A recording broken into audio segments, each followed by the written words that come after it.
my cousin Cody and I were in our early 20s, we went on a handful of camping trips around Colorado. This happened, I believe, when I was 22 and he was 23, and it happened in Arapahoe Forest. It was my first time camping there, not Cody's though. It was in the middle of the week. Our jobs allowed us to have off days in the middle of the week, and we'd often go on our campouts then to avoid traffic and crowds. I always let Cody take charge on these trips. He's the Eagle Scout, not me. We parked by a picnic area, and we set foot into the woods from there. After about 15 minutes of hiking deeper into the woods, we found a good spot to set up camp. A good spot meaning a big enough clearing to fit 2 tents, the portable stove, and a campfire. The first thing we did was unpack our stuff and set up our tents. Cody has always been a lot quicker than me in pitching a tent. He does it in only a few minutes. It always takes me over 20 minutes. Or rather, it always took me over 20 minutes, as I haven't been camping out in the wilderness since this. The next thing we did was create a ring of stones for a fire, and then gathered some sticks and wood. He did bring some fire starter and a lighter, so I guess we kind of cheated, but oh well. It was at the point in the day when the sun was going down. We had a fire going, and now Cody was grilling up some steak and burgers. One thing about Cody is he always went all out with the food on these trips, and he's a really good cook, so I always trusted him with feeding us. Of course, we had our bear spray in case the smell of the food would attract a black bear, which Cody always said was very unlikely. He always says the real thing you gotta worry about in the middle of the woods is other people. As we ate our steak and burgers, we cracked open some beers and had some classic rock playing on the speaker. If you've never been camping, you don't understand how good of a vibe moments like this are. In the wilderness with a friend or family member and some beers, reminiscing about good times and vibing to music. As it got dark, we started playing card games on this little folding platform table we brought specifically for cards. After playing more traditional card games, we started playing Uno. And this was when we heard something out in the woods. I paused the song on my phone so that the speaker would go silent. It was clear now. We heard a person humming and footsteps from beyond the trees in the pitch blackness of the forest. Cody urged me to find the flashlight. I tried, but by the time I found it, the sounds had faded away. I asked Cody if that was something to be concerned about, and he said it definitely was unusual for someone else to be this deep in the woods, let alone creepily walking by a campsite with an active campfire humming loudly. I was a bit shaken, and I saw Cody was too. We went back to playing cards with the music much lower now. When we least expected it, a big stick landing in the middle of our campsite made us both jump out of our skin. It didn't fall from a tree. This thing was thrown at us by someone. Cody started yelling something along the lines of, "Whoever's out there messing with us, get a life and f*** off." And then, footsteps could be heard once again in the distance. They were walking away from us. I said we should pack up camp and move somewhere else. He said absolutely not in the dark. We both had bear spray, and he advised to just keep it next to me in my tent when we go to sleep. It was the closest thing to ranged self-defense weapons we had. We kept hearing sounds like tree branches cracking in the distance, sounds that you would never expect an animal to be making. Someone was out there, maybe multiple people, that much was clear. We had to go to sleep eventually, so we agreed that maybe we should take turns staying up to keep watch to make sure that no one comes to our campsite and steals anything, or worse. Cody agreed to take first watch. He said he'd stay up and read his book. So I crawled into my tent and then my sleeping bag and went to sleep. Waking up in the middle of the night while camping is normal. You're in a cold, outdoor environment in an uncomfortable sleeping bag. Any number of things could wake you up. I didn't yet know what woke me up. I was still in a fog. My brain didn't feel fully woken up yet. I looked up and saw a head peering into my tent. It looked like Cody. I rubbed my eyes, but really it was the darkness that was preventing me from seeing anything of his face. I said, "Cody?" thinking he was waking me up to take my turn of keeping watch. I said groggily, "Is it my turn?" I stared at the head peering at me in my sleeping bag, slowly growing more awake every second. Then I heard the zipper to the tent quickly zip up, and his head disappeared. I laid back down in my sleeping bag, but only for a second. I suddenly had some weird moment of clarity, where I shot to an upright position and listened as the footsteps walked away. "Cody," I said. He didn't answer. I unzipped my tent to peek out to the campsite. The fire was dead. Cody wasn't out there. I went over to Cody's tent, which was zipped up. I unzipped it and looked inside to see Cody fast asleep in his sleeping bag. I got chills, goosebumps, whatever you want to call it. I almost shit myself at the realization. I started shaking him awake, and when he finally awoke, I told him someone's here, at the campsite. It took him a minute to come back to reality just like I did. But when he did, he grabbed his bear spray. He said he must have dozed off while reading. He said I should sleep in the tent with him tonight, but to do that, I'd need my sleeping bag. He came outside of the tent with me and stood watch as I ran to my tent to grab my sleeping bag. In my tent, grabbing my sleeping bag, I heard that goddamn humming again from outside. I grabbed it and Cody whispered at me to hurry up. I said, "You hear that too?" He said yes. We both got back in his tent and zipped it up, with our cans of bear spray by our sides.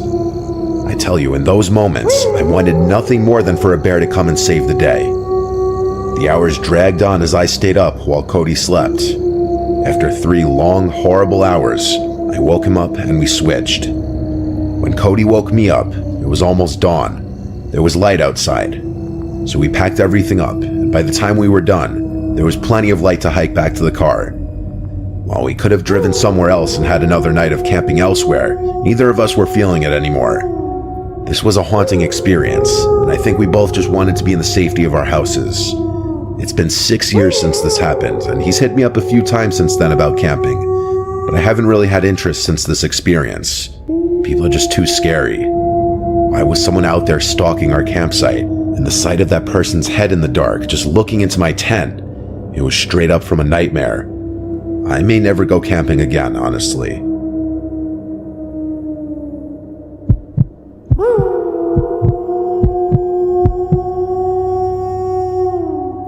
When my friends and I rented a beach house in Florida, I never could have expected how things would have turned out. It was the 4 of us in a cramped car driving down there. The house was directly on the beach. It was on this road that had the bay in front of the house across the street, and then in the backyard was literally the beach. There were some huge houses on this road, and some smaller, more normal-looking ones. This was one of the more modest-looking ones. It had 4 bedrooms, so a bedroom for each of us. The houses were spaced out on this road, creating a sense of privacy, and the whole time we were unloading the car out front, not a single car passed by on this road. The interior of the house was decent.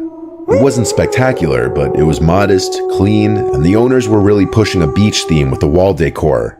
I guess it would make sense considering the location. There was even a decorative surfboard in one corner of the living room behind the TV.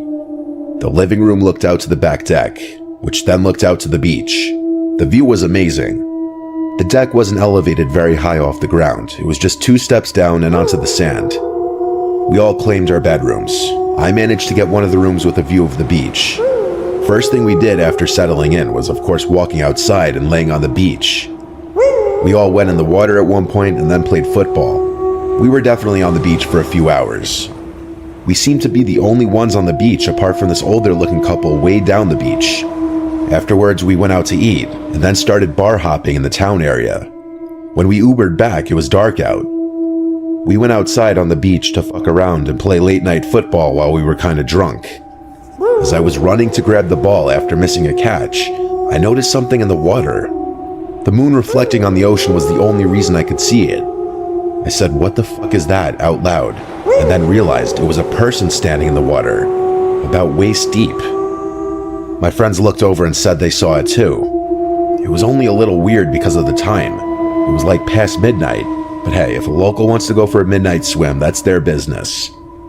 We then went to sit on the deck and drink beers for a while until we got tired, and one by one, everyone started going inside to go to sleep. My friend John and I were the last ones out there. I had been every once in a while glancing in the direction I saw that person before in the water, just out of curiosity. And so eventually, when I shot a glance in that direction, I spotted someone standing on the beach. They appeared to be just standing there facing us. It was kind of creepy. Maybe a neighbor. I didn't want to be rude. But I wondered if it was the same person. We tried to ignore it, but John was facing that person, and after a while, He said they were still just standing there facing us. I stood up and looked over and saw he was right. I yelled out, "Is everything okay?" John asked, "Why'd you do that?" I honestly didn't know what I was expecting. They didn't even reply anything though. We were officially creeped out, so we went inside. The other two, Travis and Liam, were already in their rooms, probably knocked out from drinking. So John and I decided to just call it a night too, so that we could have a full day tomorrow. If I had to guess, it was 12:30 to 1 a.m., which was honestly on the earlier side, but we were all burnt out from the long day. I went to my room after brushing my teeth. I looked out the window wanting to take a look to the ocean before crawling into bed. This is where the creepiness factor escalated substantially, because there was now someone standing in front of the back deck, facing the house. I felt like they were facing my window. The figure of the person appeared to be male, considering the slightly larger frame. It was undoubtedly the same person from before. I called John's name. He didn't reply. So I ran to his room and banged on his door, telling him to come out. He came out pretty quickly, and I led him to my window to look outside, but now the person was gone. I swore to him that the person from earlier was just standing as still as before right in front of our deck. He believed me. We weren't about to go outside and look around though. I took one more look to make sure that they were still gone, and then I shut the blind to the bedroom window. But as I lay awake in bed, rolling from side to side, trying to sleep, I just couldn't shake the feeling that someone was still outside. Who was that person? Why were they creeping around? My thoughts were interrupted by the sickening sound of a fist knocking on the bedroom window. I felt like my insides just shriveled up and my heart completely dropped out of my body. I laid silent and frozen. Moments later, another light set of knocks on the glass. I didn't dare lift the blind though. I couldn't gather the courage to. I almost yelled, "Who is it?" but I stopped myself. Instead, I ran out to the living room, screaming for everyone to wake up. Everyone, one by one, came out of their rooms. No one was at the window when we checked. All four of us went out to the deck and turned on the lights to the deck. We looked out onto the beach and didn't see anyone. We also checked the front and sides of the house. No one. John and I had to explain to the other two what they missed when they fell asleep. We kept the backyard lights on that night. The next day, John and I went to the two nearest neighbors and asked them if they had also experienced someone knocking on their windows or doors. One of the neighbors told us a genuinely freaky encounter he had a week earlier. Someone knocked on their door in the middle of the night, and when he asked who it was, they wouldn't answer and just kept knocking, so he didn't answer the door. I'm not sure if it was connected, but if it was, that just makes this even scarier. We spent the rest of the day on the beach, exploring nearby towns and hitting bars. Nothing happened that night. We left the next day. I still wonder what I would have seen if I had lifted the blind.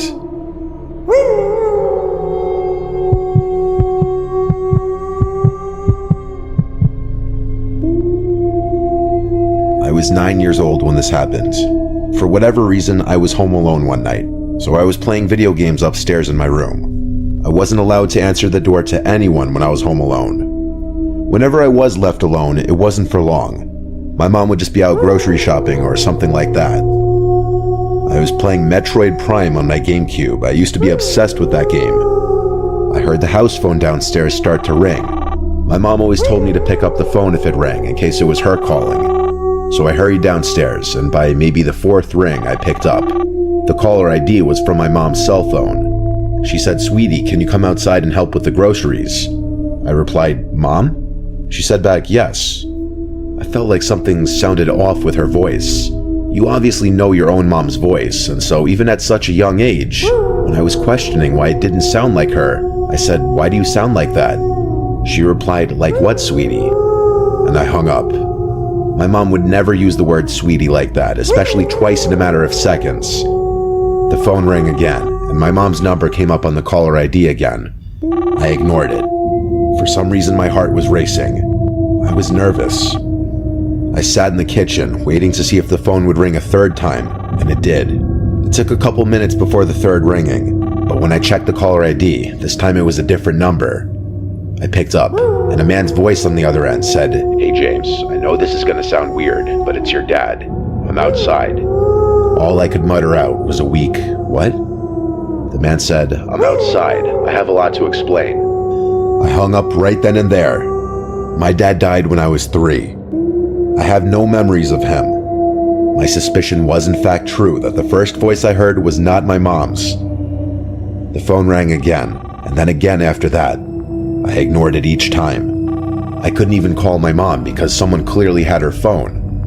Then things took a turn for the worse when there were knocks at the front door. This went from a "someone has my mom's phone" situation to a "someone is outside the house" situation. My mom would not be knocking on the door. She'd have a key, obviously. I peered around the wall of the kitchen to look at the front door. I heard a man's muffled voice on the other side saying my name. He was saying, "It's your dad." He rang the doorbell, and then I heard him start attempting to open the door. I did something that no 9-year-old should ever have to do, and that was grabbing the phone and calling 911.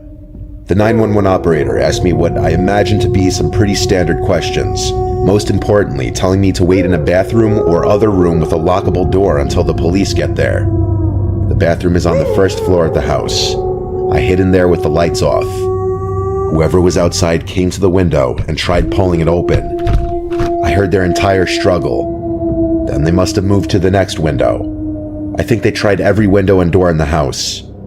If anything were to have been unlocked, this story would have had a very different outcome. They must have given up at some point before the police arrived. And I say they because clearly there were 2 people involved in this, a man and a woman.